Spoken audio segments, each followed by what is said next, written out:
On nous signale une coulée sur le secteur de Porté-Puymorens. Il y aurait plusieurs personnes ensevelies, on ne connaît pas le nombre exact. Ok, chefs d'opération, on met les chiens au travail. Top départ pour Max, en formation de secours aux victimes d'avalanche. En à peine quelques secondes, le border collie a déjà repéré quelque chose sous l'épaisse couche de neige. J'ai un grattage rive gauche de l'avalanche, partie basse. Et bingo, encore un exercice réussi pour Max, opérationnel depuis 6 ans dans les Pyrénées.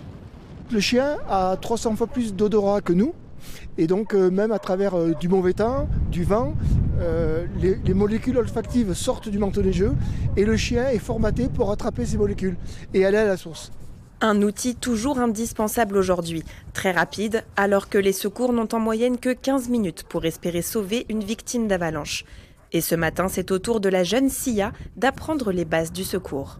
C'est vraiment dans cette relation de confiance en fait qu'on arrive à lui permettre de passer tous ces caps d'appréhension qui peuvent être la pénétration en fait dans un trou. Et tout ça se fait par le jeu grâce à notre outil en fait qu'on appelle le boudin.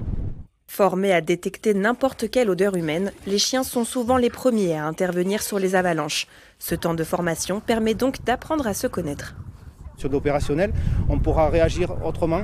Le maître peut-être pourra se dire ce chien-là, on s'entend bien, on peut partir ensemble. Celui-là, il est un peu plus virulent, on va partir en décalé. Enfin, ça adaptera l'opérationnel en fonction des caractères des chiens et des gens aussi. 5 équipages de chiens d'avalanche sont opérationnels tout l'hiver dans les Pyrénées-Orientales et même l'été pour retrouver les randonneurs perdus.